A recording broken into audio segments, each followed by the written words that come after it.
Assalamualaikum warahmatullahi wabarakatuh. Pada kesempatan kali ini kita akan sedikit membahas mengenai analisis krisis Islam dan kapitalisme sosialisme. Dalam persoalan ekonomi, hingga pada tahun 50-an, dunia hanya mengenal akan ideologi kapitalisme di satu pihak dan sosialisme dalam pihak lain. Kedua ideologi ini berpangkat pada satu falsafah yang disebut dengan materialisme atau falsafah kebendaan, di mana keduanya seolah-olah hanya menekankan pada aspek keduniawian tanpa mengolah lebih lanjut akan adanya kekuatan gaib yang harus diyakini dan ilhami, yakni dalam aspek ketuhanan. Nah, dalam hal ini, Islam menjadi salah satu penengah atas kapitalisme sosialisme dengan membawa falsafah ketuhanan pada pemeliharaan harta dalam persoalan ekonomi. Sistem ekonomi dalam Islam pada dasarnya lahir setelah kedua sistem terdahulu, yakni kapitalisme dan sosialisme. Namun, nilai dalam Islam sejatinya sudah ada jauh sebelum dua sistem tersebut. Hal inilah yang membedakan antara sistem ekonomi dalam Islam dan kapitalisme sosialisme. Kapitalisme lebih menekankan akan individualitas dan pemeliharaan harta, sedangkan sosialisme menekankan akan terpusatnya pemeliharaan harta dalam sebuah sistem, di mana kepemilikan harta tidak lagi menjadi hak individu, karena sistem yang terpadu dilakukan terpusat dengan tujuan untuk kesejahteraan bersama. Adapun dalam Islam, menekankan akan keadilan dan kemakmuran bersama, dengan salah satu tujuannya agar tercipta baldatun thayyibatun wa rabbun ghafur.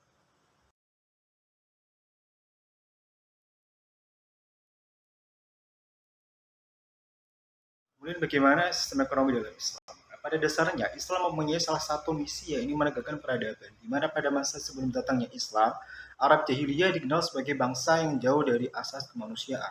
Maka darinya, Islam datang dengan Al-Quran sebagai pedomannya untuk menegakkan peradaban dengan asas keadilan dan kemanusiaan. Salah satunya yaitu dalam peradaban perekonomian. Sistem perekonomian dalam Islam diatur secara jelas dalam Al-Quran dengan mengedepankan falsafah ketuhanan di samping falsafah kebendaan. Adapun hal ini bertujuan agar manusia secara umum terdorong untuk memperbaiki kehidupan material dalam masyarakatnya, di samping juga berusaha dalam memperbaiki sisi kerohanian dan mengingatkan bahwa setiap harta benda di dunia ini mempunyai manfaat yang harus dimanfaatkan sebaik mungkin.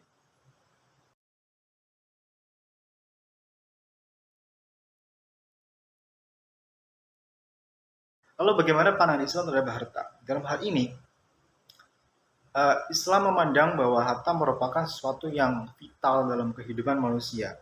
Hal ini sebagaimana yang dikonsepkan dalam maqasid syariah, yakni hifdzul mal, yakni bahwa harta menjadi salah satu hal yang disyariatkan sebagai sesuatu yang harus dipenuhi, dijaga, diperhatikan sebagai wujud menjadikan kemaslahatan dalam kehidupan manusia. Kemudian Islam memandang bahwa harta berada pada posisi seimbang antara materialistis dan a priori. Pandangan materialistis dapat dipahami sebagai pandangan yang berlebihan dalam kepemilikan harta, sehingga dalam hal ini memungkinkan seseorang untuk mempertaruhkannya. Sedangkan pandangan a priori adalah kebalikan dari materialistis, yaitu memandang harta sebagai selayaknya kotoran yang harus dijauhi. Nah, ada sumber dalam ekonomi Islam itu ada tiga. Yang pertama khobari, indrawi, dan akli. Khobari ya ini sumber dari ajaran Islam yang sudah disepakati seperti hanya Al-Quran, Sunnah, Ijma, dan Qiyas. Adapun indrawi merupakan realitas sosial ekonomi masyarakat khususnya umat Islam. Kemudian yang akli yaitu hasil penerapan akal baik dalam bentuk ilmu secara formal maupun material. Nah, berdasarkan pemaparan tersebut, dapat kita ketahui bahwa sistem ekonomi Islam membahas kebutuhan manusia secara seimbang dan tanpa diskriminasi, baik secara material maupun non-material. Untuk usahanya berupa ajaran hidup yang berakhlak, berasaskan akhlak, dan tetap santun dalam berinteraksi dengan keberagaman dunia. Adapun bangunan ekonomi Islam didasarkan pada fondasi utama yaitu tauhid. Fondasi berikutnya adalah syariah dan akhlak. Pengamalan syariah dan akhlak merupakan refleksi dari tauhid. Landasan tauhid yang tidak kokoh akan mengakibatkan implementasi syariah dan akhlak terganggu. Dengan demikian, sistem ekonomi Islam terfokus pada optimalisasi falah atau kesejahteraan dunia akhirat dan pemenuhan kebutuhan manusia tersebut. Kemudian pada pembahasan selanjutnya yaitu mengenai kapitalisme. Apa yang dinamakan kapitalisme? Kapitalisme sendiri merupakan berawal dari adanya gerakan individualisme. Jadi adanya individualisme itu menyebabkan salah satunya adanya sistem ekonomi kapitalisme. Nah, pada awalnya di Amerika, kapitalisme berhubungan dengan melimpahnya material terhadap kemajuan peradaban industri dengan tingginya sistem dinamika kelas dalam demokrasi politik dengan pola atau aturan-aturan khusus. Prinsip dasar kapitalisme itu ada dua. Yang pertama, hak yang bebas untuk memilih harta. Setiap individu dapat memiliki, membeli, dan menjual hartanya menurut yang dikehendaki tanpa adanya kendala atau hambatan. Seseorang mempunyai kuasa penuh terhadap hartanya dan bebas menggunakan sumber-sumber ekonomi menurut cara yang dikehendaki. Kemudian yang kedua, yaitu kebebasan dalam ekonomi dan persaingan bebas. Nah, setiap orang mempunyai hak untuk mendirikan organisasi dan mengelola perusahaan yang dikehendakinya. Individu juga berhak terjun dalam segala bidang perniagaan dan memperoleh sebanyak-banyaknya keuntungan. Negara tidak boleh campur tangan dalam semua kegiatan ekonomi yang bertujuan untuk mencari keuntungan.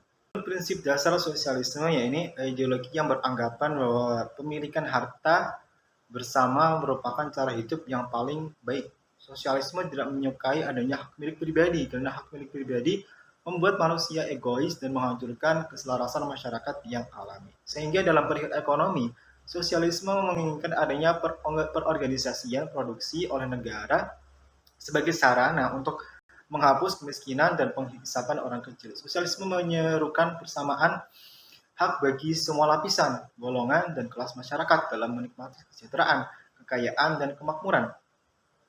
Karena salah satu visi dari sosialisme adalah untuk terciptanya pembagian secara adil kepada masyarakat dalam perihal ekonomi. Dalam sosialisme, negara mempunyai tugas untuk mengamankan sebanyak mungkin faktor produksi guna mewujudkan kesejahteraan seluruh rakyat dan bukan terpusat pada kesejahteraan pribadi.